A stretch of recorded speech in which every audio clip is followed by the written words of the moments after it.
Olá, pessoal. Começa mais um Criminal Simples Podcast. Sou Augusto Rodrigues, especialista em ciências criminais e advogado. E eu sou Khalil Hashem, advogado criminalista e bacharel em criminologia. E eu sou José Flávio Ferrari, professor de Direito de Execução Penal, pós-graduado em Direito de Execução Penal e também em Direito Penal e Criminologia, assessor de juiz e advogado criminalista a partir do dia 1º de fevereiro. Vai entrar para o nosso time, né, José Flávio? Maravilha! Ansioso pelo retorno. Show de bola! Pessoal, hoje viemos aqui conversar, contamos com a presença do professor José Flávio para tratarmos de temas relacionados à execução penal.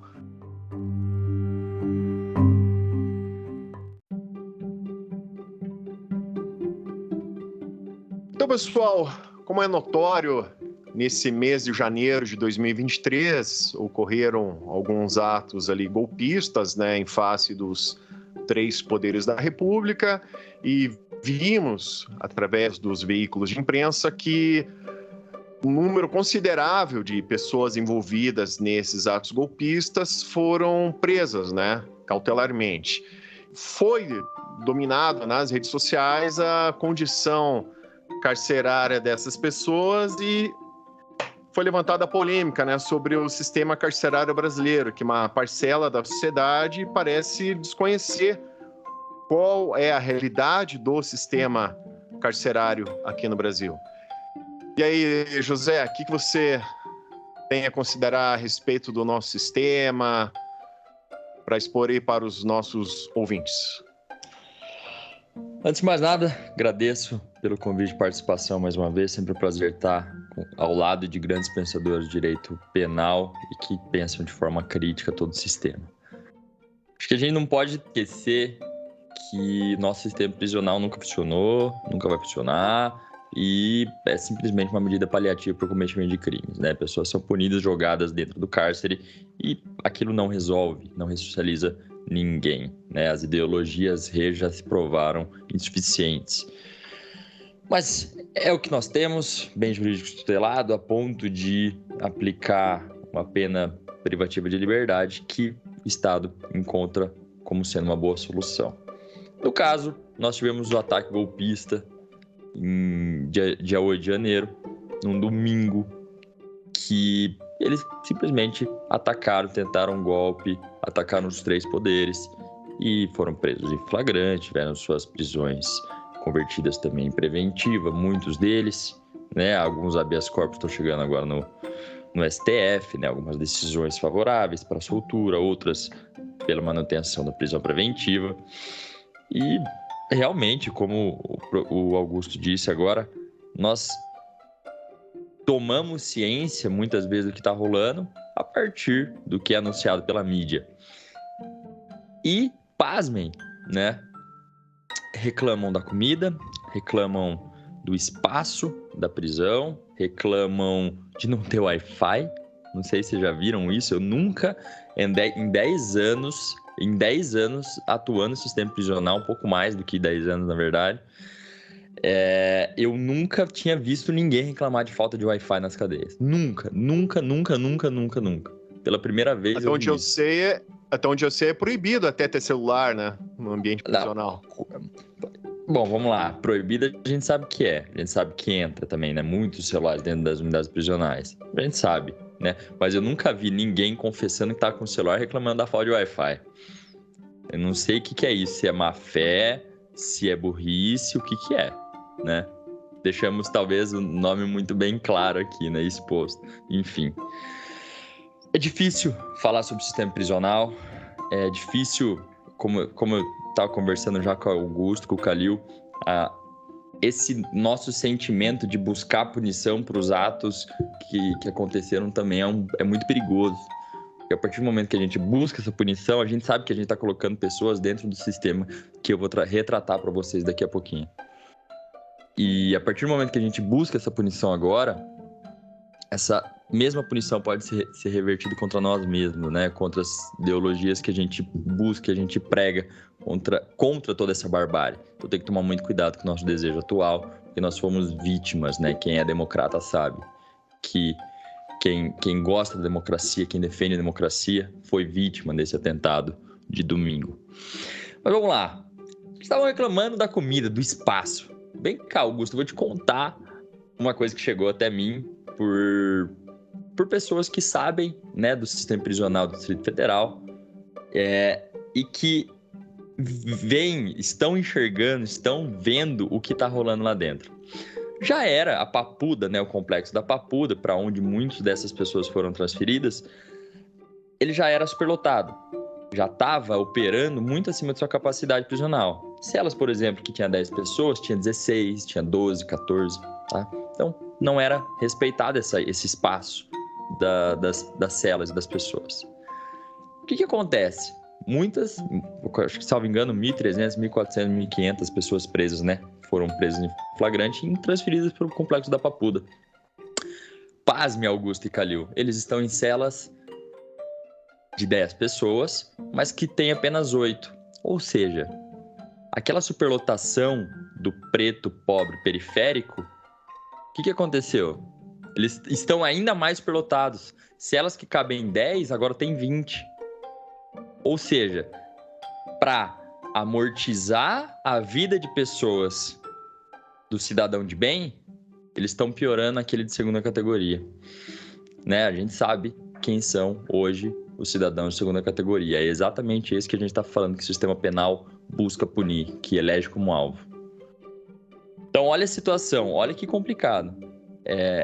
A mídia está focando seus olhares para esse grupo de pessoas. E, mais uma vez, esquece daqueles outros tantos. A gente tem que também enxergar que, lógico, eles estão passando por essa situação, eles estão em presídios superlotados, a alimentação sempre vai ser deficitária, com algumas raras exceções, e muitas vezes fiscalizadas por grandes juízes. Por exemplo, a doutora Joseline, de Caxias do Sul, ela acompanha, inclusive, entrega de comida dentro das unidades prisionais, exatamente para fiscalizar a qualidade que está chegando, né?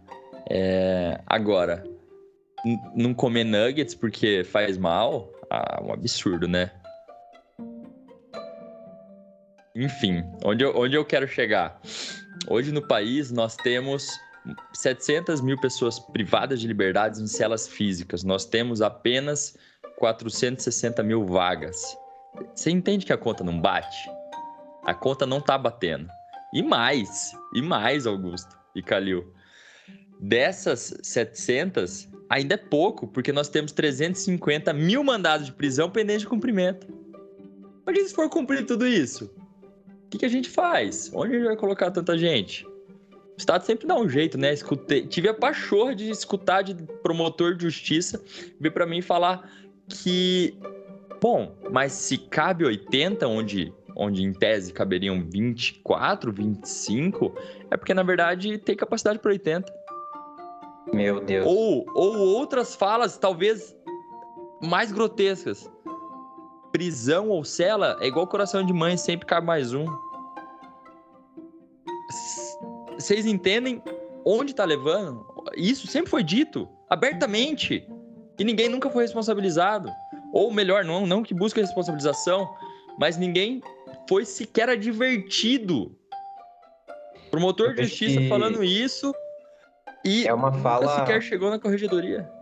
É uma fala absurda de você imaginar uma pessoa assim que não tem contato com o sistema penal falando, mas a gente normalizou ouvir esse tipo de situação. Mas você ouvir isso de um promotor de justiça se torna muito mais absurdo, né?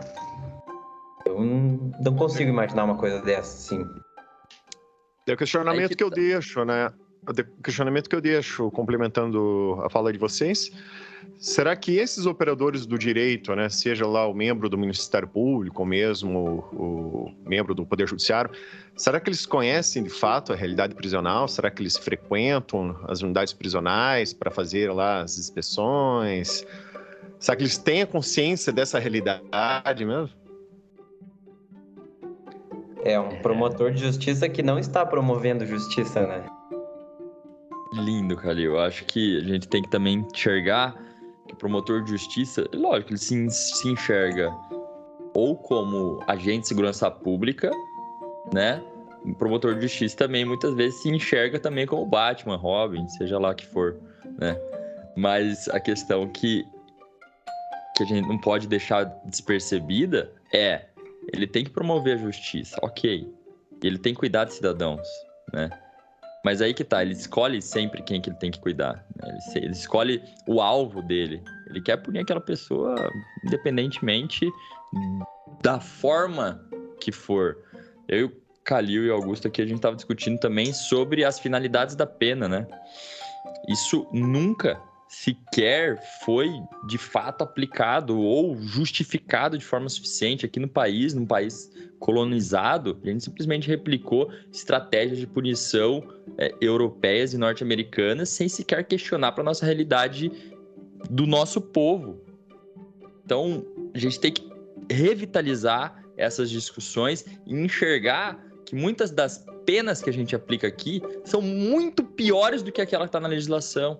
Por exemplo, vocês já viram, Calil, na legislação falar que a pena, além de privação de liberdade, de tirar os direitos políticos, ele também tem como objetivo impor penas cruéis, degradantes, de fome, de falta de espaço, de falta de privacidade com a pessoa que está na outra cela, na mesma cela, falta de espaço em que uma cela que tem 24 tem 80, que era para ter 24 tem 80, tem isso na legislação? Eu nunca vi.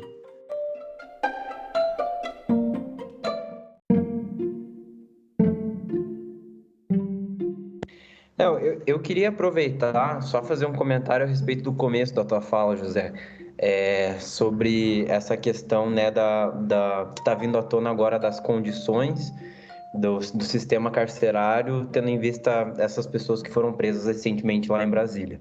Eu cheguei a ver conhecidos meus que reproduziam aquele discurso de que se cabe 80, se tem 80 é porque cabe 80. Ou, presídio no Brasil é um hotel 5 estrelas, os caras têm refeição, têm celular, sabe? Aquele negócio. E hoje em dia se manifestando pelos absurdos que esses manifestantes estão sofrendo. Mas eu também já vi muitos colegas que defendiam melhores condições no sistema carcerário, agora dando risada do que essas pessoas estão passando e digamos assim, torcendo para que elas experimentem o que é um sistema carcerário de verdade. Então eu acredito que a gente tem que tomar muito cuidado para não legitimar nesse momento tudo aquilo que a gente já vinha combatendo todos esses anos. Simplesmente Calil, sabe como chama isso? Com posicionamento político diferente. Sabe como que chama isso, Calil? Chama-se garantismo de oportunidade. Oportunismo pela garantia. Isso é a coisa mais grotesca que a gente pode imaginar. É a esquerda punitiva agora buscando punição, saca? A gente tem que ser coerente com o que a gente sempre pregou. Eu queria que todas as celas tivessem 8 quando cabem 10, igual tá sendo para aquelas pessoas. Eu queria que que fossem entregues comidas para 3 refeições por dia para cada uma dessas pessoas presas, privadas de liberdade, tá? Eu queria que a comida não chegasse azeda, eu quero banho quente para todo mundo. Não é porque a gente tem que parar de enxergar também sempre e eleger aquele inimigo a ser combatido. A pessoa tá presa, ali ela é só mais uma, ela é um número ali dentro, né?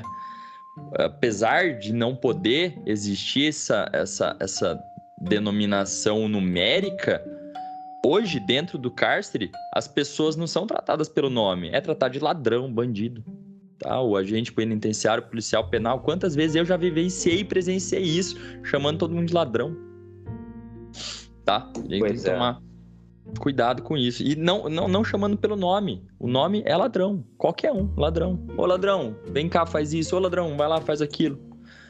Absurdo isso. Fora a estigmatização, própria humilhação desses fatos. E às vezes a pessoa nem foi condenada por roubo. Desculpa a piada. E todo mundo é ladrão, né? Todo mundo é ladrão. Então, eu acho que a gente tem que tomar muito cuidado para, como eu estava falando, não legitimar tudo aquilo que a gente vinha tentando combater agora apoiando determinadas situações, né? E isso é uma coisa até muito interessante que é citado pelo Felipe no nosso podcast sobre seletividade penal. Até gostaria de convidar os nossos ouvintes que não escutaram esse episódio ainda, que escutem, que é um episódio que ficou muito legal. Mas uma coisa que eu pensei quando eu comecei a ver essas notícias foi que talvez veio na minha cabeça assim, poxa, tá aí uma oportunidade ótima para a gente finalmente conseguir trazer à tona e debater essas questões das condições carcerárias, né? Uma dessas a gente consegue fazer as pessoas verem que isso não faz sentido, a forma como tá, e que a gente poderia, né, buscar melhorias, tendo em vista agora essas pessoas, os cidadãos de bem, entre aspas, que estão sofrendo isso, talvez conseguir melhorar para todo mundo. Mas agora, com as informações que o José Flávio trouxe para a gente, de que essas pessoas que foram presas agora estão em 8 na cela, enquanto outros estão em muitos mais do que a capacidade, eu confesso que acabei desanimando um pouco com essa questão. Apesar dessa ser a visão, eles ainda estão presos em celas superlotadas. Pô, apesar de ter espaço para todo mundo dormir, não ter que ficar um revezando com o outro para dormir, eles ainda estão em um complexo, eles estão em celas separadas, tá? Vamos dizer assim, uma galeria separada para essas pessoas, foram separados espaços para elas, tá? Mas ainda estão presas, ainda estão sob privação de liberdade. Algumas delas ainda estão com celulares, mas assim, a comida que tá chegando até eles têm o direito de reclamar, tá? Muitas vezes não é dieta balanceada, bom, que seja. A STF decidiu, até deu habeas corpus para uma advogada que estava presa, que ela era vegana e a unidade prisional não tinha capacidade de fornecer esse tipo de alimentação para ela, e ela teve essa prisão domiciliar, né, substituída.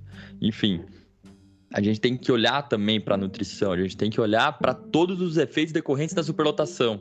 Não é porque eles estão presos num espaço que cabe 10 e estão 8, que não sofrem também com as mazelas dessa superlotação. Existem outros tantos efeitos, né, a partir disso.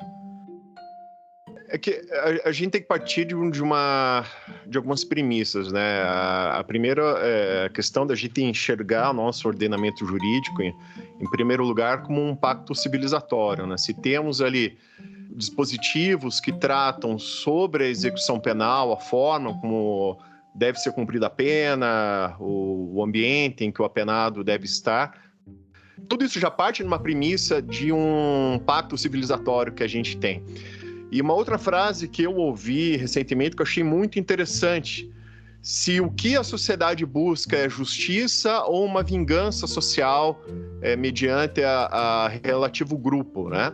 É só você partir do seguinte pensamento: se determinada pessoa que comete determinado crime, se você nessa mesma situação, se essa pessoa que cometeu determinado crime fosse um parente seu, um familiar, um amigo seu, você gostaria que tanto essas pessoas que estão lá cumprindo a pena, se o seu amigo familiar tivesse também tendo a pena executada dessa forma, aí sim estaríamos falando de justiça, porque você está aplicando o que eu quero dizer assim, como o Calil citou, ou como você mesmo citou, a questão do garantismo de ocasião. Se é um grupo social que eu sou favorável, busco o cumprimento da pena conforme a legislação, e se está se tratando de um outro grupo social do qual eu nutro uma grande antipatia, se eu já quero afastar, se eu busco já assim um punitivismo, o não cumprimento do que dispõe a própria lei de execução penal. Então, é o questionamento que fica, né? Está sendo buscado ali uma aplicação da lei de forma equânime, de forma isenta, realmente uma isonomia ou realmente uma vingança social. E só para fechar o raciocínio, lembrando que no nosso ordenamento temos em torno de 1.600 tipos penais. Então, em tese, todo mundo está sujeito a cometer um tipo de crime ou já cometeu algum tipo de crime. Então, em abstrato, todos nós, eu, Calil, José Flávio, os nossos familiares, em tese, todos nós temos a possibilidade de parar no sistema prisional. É aquele negócio do nós aqui e eles lá, né? Mas quem são nós, quem somos nós, quem são eles, qual é a métrica usada para essa divisão, né? Não existe. São, como o Augusto disse, são 1.600, né? 1.500, 1.600 tipos penais, mas são mais de 5.000 verbos nucleares. Então, se a gente for olhar por verbo nuclear, é um absurdo. E outra, mas vem cá, quais são os crimes que mais punem hoje no país? Primeiro lugar, segundo o sistema CEU, tá? Eu tirei esses dados do próprio sistema CEU. Primeiro deles é roubo, segundo tráfico de drogas, terceiro furto, depois homicídio, sabe? Então, nós temos primeiro roubo, e lógico, aqui ninguém tá... É um crime violento, né? Roubo, tem violência, grave ameaça, empregado, mas se a gente começar a olhar para o tráfico de drogas, para furto, né? Não há necessidade própria de uma punição privativa de liberdade. Porque muitas vezes são crimes, lógico, cada caso vai definir exatamente a gravidade da conduta praticada. Mas existem soluções alternativas ao cárcere. Então, é justo vamos voltar para aquele número, e aí quando a gente está falando de número, a gente deixa tornando menos pessoal. Esse é o problema também de tratar de números. A gente começa a deixar gelado o tema, a gente deixa fria a discussão. Em vez da gente falar de pessoas, a gente tá falando de números.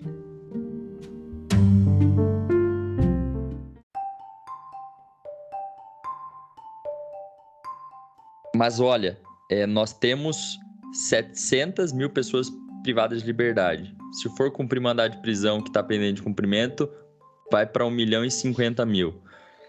Sem contar que nós temos mais de 400.000 pessoas com tornozeleira eletrônica cumprindo, respondendo processos, ou em regime semiaberto, cumprindo tornozeleira eletrônica, seja o que for, cumprindo processo em liberdade, medidas cautelares diversas da prisão. Outro tema que é muito importante para a gente levantar, que é uma única empresa, tá? A Spacecom, e eu falo aqui abertamente, não tem nenhum problema, ela atua em 16 estados, 18 tribunais, monitora mais de 400.000 sentenciados distintos, ou seja, como que funciona esse contrato muitas vezes? Ela aluga esse dispositivo para o estado, para o tribunal, tá? E ela lucra com cada uma dessas 400.000 pessoas. Então, apesar de todo esse sistema, e aí Nils Christie já fala isso pra gente desde 1970, que existem pessoas lucrando com prisões, existem pessoas ganhando muito dinheiro com prisões, tá? Então, fica aqui também um ponto que a gente tem que discutir. Quando o pessoal comenta sobre privatização do sistema penitenciário brasileiro, essa é uma coisa que já me deixa muito com o pé atrás, né? Justamente essa questão de se tornar um negócio lucrativo e sobrar para quem está mais fraco ali, né? Para o apenado. Mas eu queria fazer uma provocação, José. Na verdade, é mais uma pergunta pessoal. Quando a gente trata desse assunto de superlotação, principalmente com pessoas que não são da área penal ou que não estudam a criminologia, muitas vezes vem aquela resposta de que, então ao invés de soltar, vamos construir mais prisão. Eu queria saber de você, o que você acha a respeito dessa questão? Vou fazer um cálculo simples aqui, tá? Hoje nós temos no CEU 1.370 processos de execução penal em trâmite. Execução penal, pessoas condenadas, tá? Isso sem considerar, por exemplo, o estado de São Paulo, que tem cerca de 600.000 processos em execução, daí para mais. Então vamos arredondar, tá? Vamos arredondar 2 milhões de pessoas. Ou seja, pelo menos 1 a cada 10 brasileiros, temos hoje 210 milhões de habitantes, não é? No país? Então, pouco menos. Vamos supor, 1 a cada 11 brasileiros já foi condenado. Olha isso. Para pensar nisso, Calil. 1 a cada 11. Imagina só se a gente, de fato, encontrasse na punição, na construção de presídio, essa solução. 1 a cada 11 não, 1 a cada 100, né? Enfim, 1 a cada 100, desculpa, tá? Eu fiz um erro aí, eu cometi um H. E sem considerar cifra negra ainda, né? E sem considerar, exatamente, a gente não tá falando de crime de crimes cometidos, a gente está considerando de condenações. Nós estamos falando de condenações, pessoas condenadas, tá? Que passaram por um processo e foram condenadas. Estamos falando de processo de execução. Então, assim, 1 a cada 100. Se a gente chegar nessa fração, imagina só quantas cadeias a gente não vai ter que construir. Construção de cadeia, construção de prédios penitenciários nunca foi a solução. Você vai sempre achar gente para colocar lá dentro. Sempre. Tem 700, a gente constrói 700 vagas. Daqui a pouco tem 1.100.000, 1.200.000, tá? Isso sempre... A gente sempre vai ter jeito de fazer isso. A gente sempre tem uma clientela penal apta a entrar dentro dos presídios e preencher celas. A gente sempre tem. O Estado gosta disso, o Estado quer isso. Independentemente do governo. Entra governo e sai governo, se é direita, se é de esquerda. A lei de drogas é de 2006, primeiro governo do Lula. Então não é a solução, nunca foi. O próprio números clausus, por exemplo, limitação da capacidade prisional, já prega isso, é a regra número 1. Não é construir cadeia que você vai resolver, é com educação, com ensino. Eu vejo que essa solução de construir cadeia é uma solução sugerida por pessoas que acreditam nas funções declaradas da pena, né? Que acreditam que o crime acontece por impunidade, aquele discurso... Que é tudo uma balela. E falta um pouco de, talvez, reflexão e, né, a respeito dessas questões, das funções declaradas da pena. E até o José Flávio comentou, né, vamos chamar assim, a grande clientela do sistema penal, né, as pessoas que, a maior parte das condenações, né, relacionadas a crimes patrimoniais, o tráfico, e até o José Flávio comentou que talvez esses crimes, né, sem violência ou grave ameaça, né, se teria realmente essa necessidade de encarceramento. E outro questionamento também levanta em relação mesmo ao roubo, que tem a violência, a grave ameaça. Qual que é a política pública, por exemplo, relacionada a esse tipo de crime? A gente enxerga que a única política pública é a repressão, uma política repressiva. E se também pensássemos uma política preventiva a esse tipo de crime? Por exemplo, um estudo que motiva esse tipo de crime patrimonial? Você já abre um leque para uma série de questões, né? Problemas econômicos, desemprego, alta inflação, perda do poder de compra, baixo investimento em educação.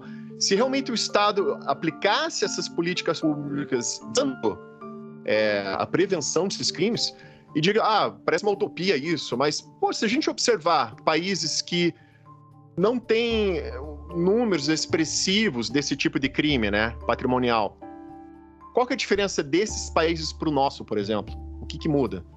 Lá realmente você enxerga que você não tem um abismo social tão grande como ocorre aqui no Brasil. Lá você tem investimento em educação e nisso acaba se refletindo no número menor, né, desse tipo de crime.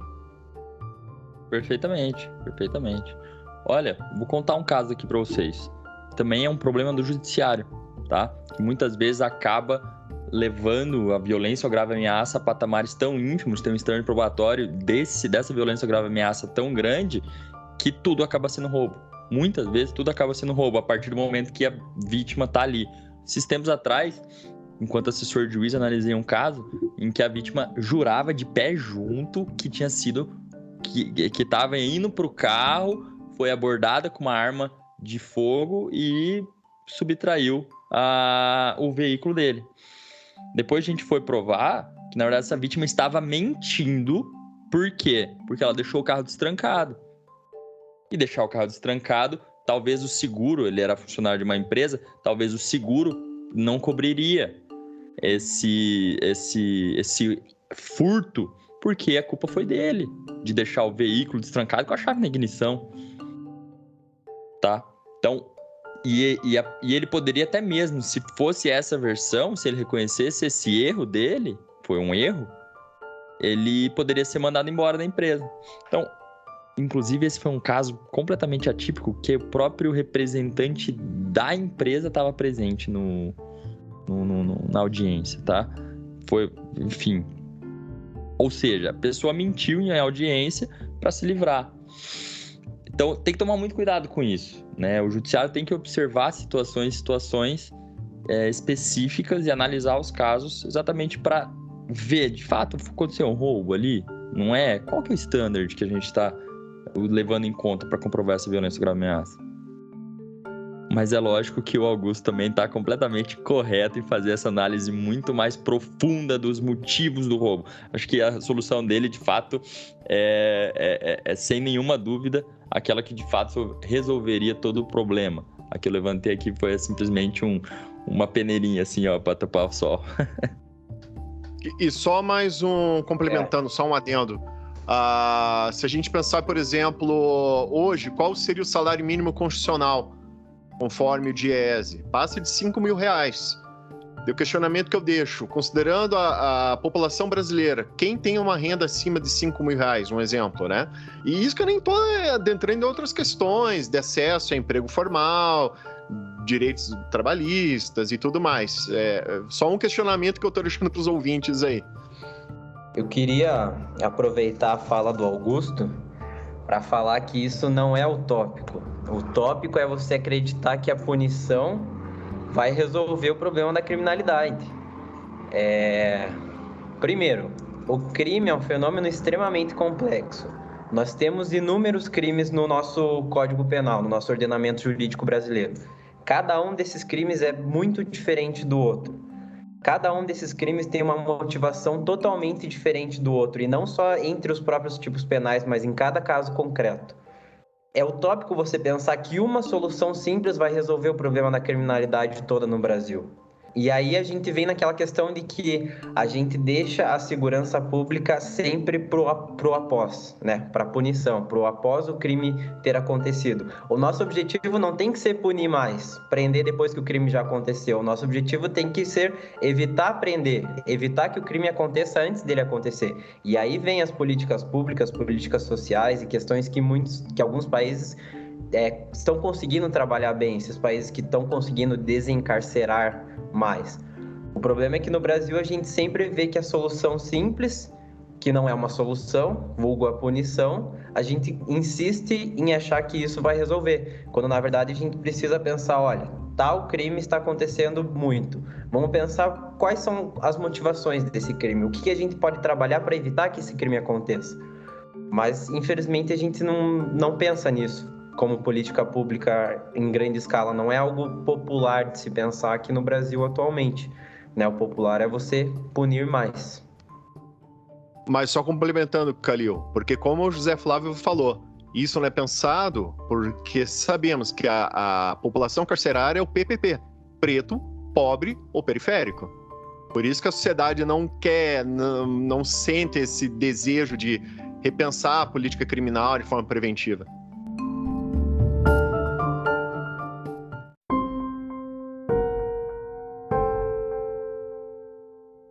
Eu fiz uma palestra de encerramento na Universidade Federal do Oeste do Pará, tá? Convite do professor Bruno, apaixonado por sua turma. Conversando com ele um pouco antes da conferência, você vê o brilho no olhar dele falando dos alunos. Nossa, me apaixonei pela paixão que ele tem pelos alunos, é incrível isso. E nessa conferência eu falei o seguinte, olha, eu tenho hoje um trabalho muito difícil com vocês aqui, né? Eu tenho um trabalho muito difícil, que é falar sobre o sistema prisional sem soltar um único palavrão, xingamento sequer. Porque é uma dor tão grande falar desse sistema, que tanta gente justifica, acha justo, que muitas vezes uma das formas de expressão é soltar um verbete desse para falar sobre esse sistema, que é irracional, que é ilógico, prende pessoas que não deveriam ser presas, pune e prende sempre pessoas preto, pobre, periférico, tem a sua clientela eleita, isso machuca. E falar sobre o sistema prisional sem levantar um único palavrão, falar um único xingamento é muito difícil. Eu tenho dificuldade com isso, não sei vocês. Inclusive eu falei miseravelmente. Chegando no final dessa conferência, eu soltei e, perdi a aposta. Mas onde que eu quero chegar? Não é só superlotação. não é só a superlotação. A superlotação, ela gera fome, ela gera falta de espaço, ela gera doenças, muitas doenças, locais extremamente insalubres. O professor Nicoliti e Fernando Henrique Cardoso Neves escreveram um brilhante texto sobre o Instituto Penal Plácido de Sá Carvalho. Gera um problema que as pessoas têm que revezar para dormir, falta de privacidade, as pessoas não conseguem defecar e urinar sozinhas dentro do banheiro, sempre tem alguém olhando. É uma questão ofensiva à dignidade da pessoa humana, sem nenhuma dúvida. Além disso, aquela intranscendência da pena é uma mentira. Os familiares muitas vezes têm que levar e sofrem por estigmatizações, sofrem com essas visitas. As mulheres, sobretudo, revistas vexatórias, elas têm que agachar sentadas em cima de um espelho e tossir para ver se não estão carregando drogas consigo. Isso é humilhante. Isso é degradante, isso mostra a perversidade do nosso sistema, isso mostra a perversidade das pessoas que gerem esse sistema, e isso foi autorizado pelo STF, tudo bem, galera? A gente não tá falando de nada grotesco, o STF autorizou essa revista vexatória a partir de que existam justos motivos, lógico, mas ele autorizou. Então, assim, eu desafio vocês a apresentarem para mim qual desses efeitos está previsto na legislação. E mais, não é à toa que o STF, a partir de todo esse esquema, de todo esse problema estrutural e sistêmico no nosso sistema prisional, reconheceu o estado de coisa constitucional na DPF 347, que é declarar um sistema morto, que é declarar e enxergar que o sistema não presta, que não serve. Precisa de um alinhamento de todos os poderes, agora espero que se unam sobretudo, e a união de todos os poderes para resolver esse problema, esse estado de coisas inconstitucional declarado na DPF 347, que venhamos e convenhamos, essa medida cautelar, até agora, logicamente, não teve decisão de mérito, porque teve, apesar do ministro relator Marco Aurélio buscar novamente pautar essa importante ação direta essa arguição de descumprimento de preceito fundamental para julgamento de mérito, o ministro Barroso pediu vista e sentou no processo. Tá? O processo está sentado, está parado. Não vai ter decisão de mérito até que o pedido de vista seja levantado pelo ministro Luiz Roberto Barroso. Enfim, essa DPF 347, próprio professor Valois, que fica aqui minha solidariedade também ao professor Valois, ele nada mais é do que o reconhecimento do estado calamitoso das unidades prisionais e de que pessoas não podem ser presas nesse estado, apesar de que cada sentença, cada prisão preventiva, o juiz reconhece e participa dessas prisões. Então ele sabe que o sistema é calamitoso, ele sabe que o sistema é inconstitucional, mas mesmo assim ele prende, mesmo assim ele condena. Então o judiciário tem parte nisso. E o próprio professor Valois fala, ok, mas o que a gente pode extrair de bom, então, dessa DPF 347? Pelo menos de que seja levado como um princípio, tá? Um princípio a ser declarado, um princípio do estado de coisa inconstitucional do sistema penitenciário ser defendido contra isso, né? Buscar a solução, de fato, para esse problema. E que todas as decisões de execução penal e do próprio sistema, próprio direito penal sejam motivadas também com base nesse princípio.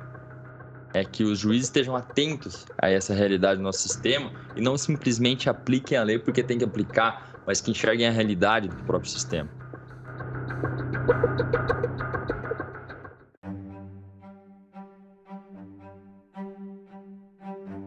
Falamos agora sobre a DPF 347, que reconheceu o estado de coisa inconstitucional. E nós temos soluções palpáveis para o nosso sistema prisional, dentre elas, além da diminuição, da descriminalização de determinadas condutas, de reduzir de fato a máquina pública voltada à punição, de estudo e trabalho, sobretudo estudo, educação e saúde, que o Augusto levantou. Acredito que uma solução para esse sistema é a aplicação do princípio numerus clausus, ou seja, limitação da capacidade taxativa. E o que diz esse princípio? Vamos lá. começar, esse princípio foi pensado e idealizado por Bonnet-Masson lá na França em 1970, 1980, trazido aqui para o Brasil pelo Nilo Batista em 1989, em que ele apresentou algumas soluções para o sistema prisional ou para políticas penais francesa. Depois disso, ficou muito tempo desapercebido essa discussão, até que o Roig suscitou essa temática num artigo escrito na revista Liberdades, que é do Instituto Brasileiro de Ciências Criminais. E o que diz esse princípio, né? Depois disso, eu escrevi sobre isso, Patrick Acedo escreveu sobre isso, Valois, João Marcos Buch, outros tantos.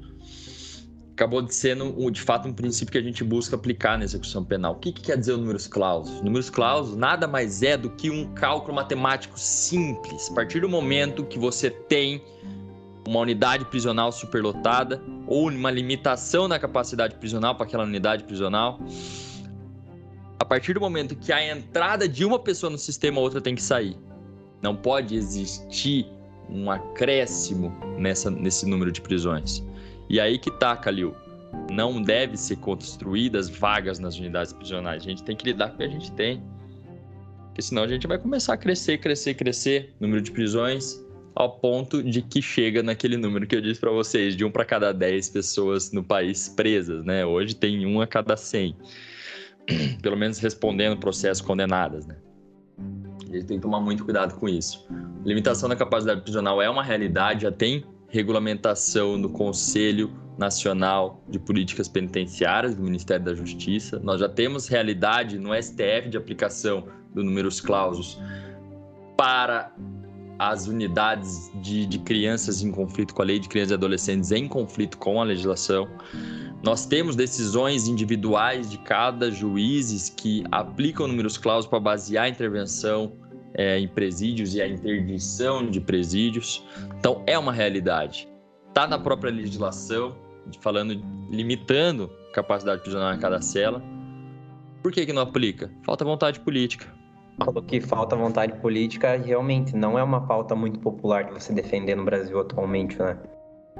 Talvez seja a partir de agora que nós estamos tratando sobre isso, sob o enfoque da mídia. A mídia está olhando agora, pelo menos a partir dos eventos de 8 de janeiro, sobre o sistema, olhando para o sistema prisional.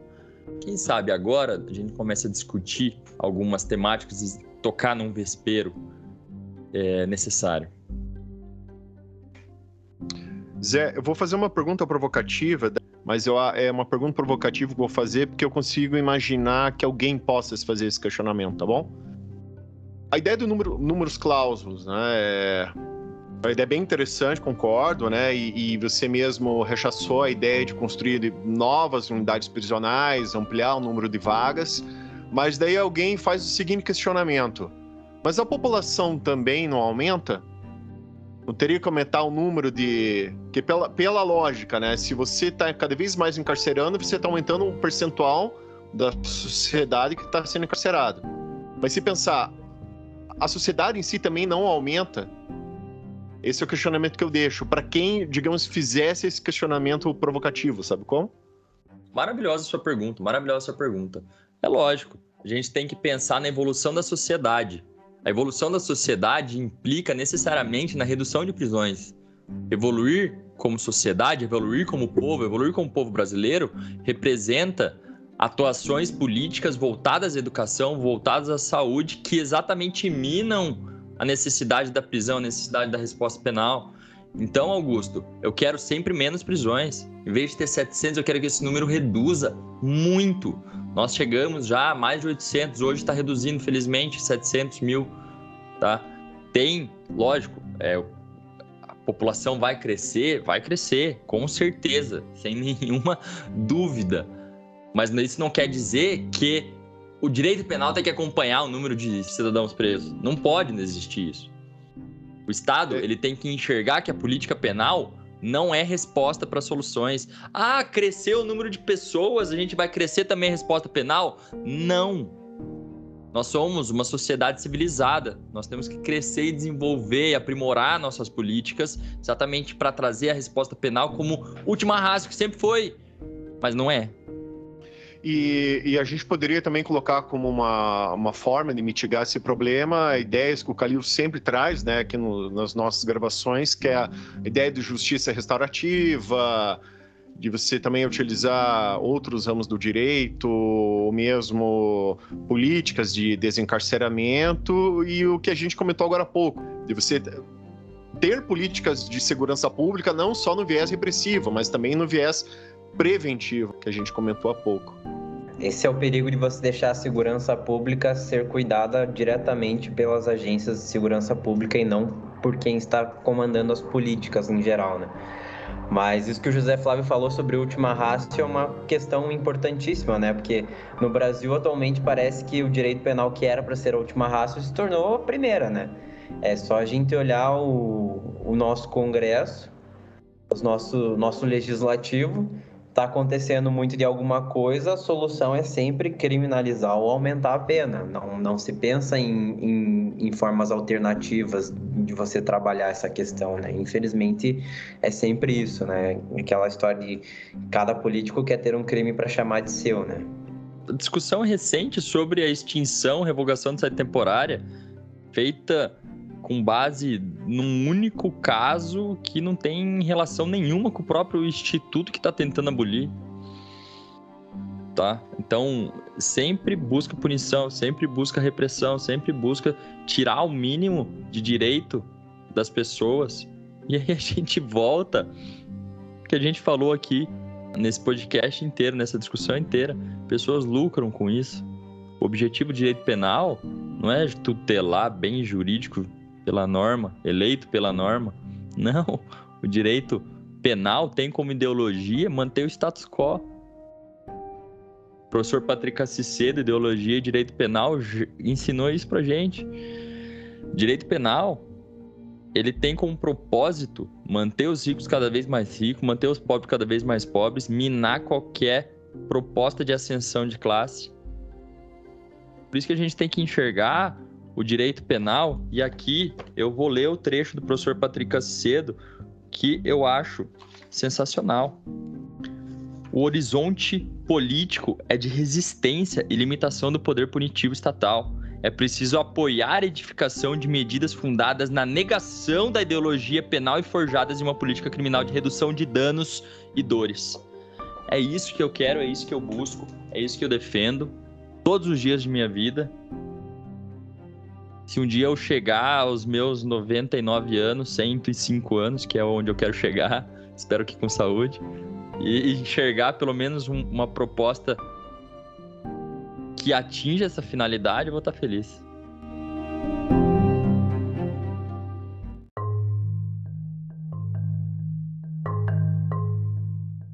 Ô José, e pensando nessa questão das condições no sistema carcerário, né? Eu vi que numa postagem sua a respeito justamente dessa polêmica que está acontecendo com as pessoas que foram presas ali em Brasília, você trouxe a questão do princípio da less eligibility. Quer comentar para a gente um pouco a respeito dessa questão? Calil, pergunta maravilhosa. Vamos lá, Patrick Cicedo também, mais uma vez, ele nos ensinou, né, que o princípio da less eligibility, empregado no sistema carcerário, diz que aquelas pessoas privadas de liberdade que estão em cárcere ou respondendo por um crime ou pessoas condenadas devem ter uma vida dentro do cárcere diretamente relacionada com a população pior, tá? Deve ser pior do que a vida mais miserável do cidadão livre. Aí que tá. Qual que é o objetivo que o Estado busca? Que aquela pessoa presa sofra tal como o trabalhador mais pobre aqui em liberdade. Isso não é um direito anunciado pela legislação, mas é um efeito latente, é um efeito real. E as pessoas não acham justo, inclusive a ponto de chamar de hotel, ou a ponto de falar que é um banquete entregue às pessoas privadas de liberdade, a ponto de falar que a pessoa miserável aqui fora, trabalhadora, recebe menos do que aquilo do que aquelas pessoas que estão presas. Ou seja, A pessoa lá de dentro, em tese, não tem direito a ter banho quente, não tem direito a ter 3 alimentações por dia, 3 refeições por dia, não tem direito a ter espaço, privacidade, não tem direito a ter médico. Isso tudo porque sob o pretexto de que a pessoa aqui fora não tem, o miserável, o trabalhador mais pobre aqui fora não tem esse direito. Aí que tá, o ponto que eu quero chegar é o seguinte: nós devemos buscar crescimento e evolução social, a ponto de que o trabalhador miserável aqui fora tenha condições excelentes de vida. Eu não busco para ele o mal, tal como não busco para aquela pessoa privada de liberdade também o mal. E outra, lá dentro do cárcere, o Estado assumiu o objetivo, o monopólio de punição. Ele tem que sim cuidar daquela pessoa. Tal como também deve cuidar e dar o mínimo existencial. É mínimo existencial. Nós não estamos pedindo nada mais. É o mínimo existencial. Tal como tem garantir o mínimo existencial para essa pessoa, para esse trabalhador miserável aqui fora. Portanto, o princípio da less eligibility, apesar de ser uma realidade, é algo que também devemos erguer uma bandeira e lutar contra. Essa é uma questão que traz muitas reflexões a respeito do nosso sistema, né, de como ele é atualmente, né, pensando até mesmo na própria sociedade brasileira. Mas essa questão de que você falou do monopólio do Estado no sistema penal também é uma realidade, né? A pessoa que está privada de liberdade, ela depende do Estado para tudo ali, né? Para alimentação, para tratamento de saúde, para um banho quente, para uma roupa, ela não tem independência de buscar nada. Então, a responsabilidade é do Estado de fornecer os meios mínimos para que aquela pessoa tenha uma vida digna enquanto ela está no cárcere, né?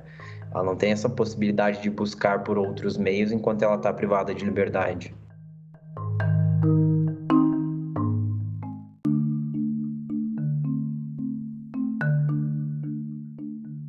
Isso aí, pessoal. Esse foi mais um episódio do Criminal Simples Podcast. Quero agradecer mais uma vez a presença do professor José Flávio para tratar de mais um assunto muito interessante relacionado à execução penal. Professor José Flávio, gostaria de indicar algum material, algum livro? Augusto, muito obrigado. Agradeço muito pelo convite, Calil. Conversar com vocês sempre me ajuda a aprender muito. Tá? Agradeço mais uma vez pelo convite. Parabéns mais uma vez pelo podcast também que vocês estão criando aqui, trazendo discussões que a gente necessariamente precisa trazer. Vamos lá, leituras então indispensáveis quando a gente está falando desse tema que a gente tratou aqui, tá? Eu acho que eu acabei referenciando quase todas elas nesse nosso bate-papo. Primeiro deles, encarceramento em massa, estado de coisa inconstitucional, o julgamento da ação de desencarceramento, aliás, do descumprimento de preceito fundamental 347. Esse artigo foi escrito pelo Marcel, que é um juiz de Maringá, publicado na Revista Brasileira de Ciências Criminais, artigo maravilhoso. Falando de outro artigo, tem o do Nicolite e do Fernando Henrique Cardoso Neves, que fala do Instituto Penal Plácido de Sá Carvalho, também publicado na Revista Brasileira de Ciências Criminais 2018, abril de 2018. Indispensável a leitura da própria DPF 347 e a medida cautelar do doutor, do ministro, né, ex-ministro atualmente, Marco Aurélio. Também ler necessariamente Números Clausos, do professor Roig, publicado na revista Liberdades. Acredito que são essas as leituras. E, logicamente, né, os livros do professor Luiz Carlos Valois, Patrick Cassicedo, André Gianberardino, Máximo Pavarini. Tem que ler esses caras, não tem como fugir. Essas referências que o professor José Flávio passou, elas vão estar na descrição desse episódio. Calil, quer passar algum recado?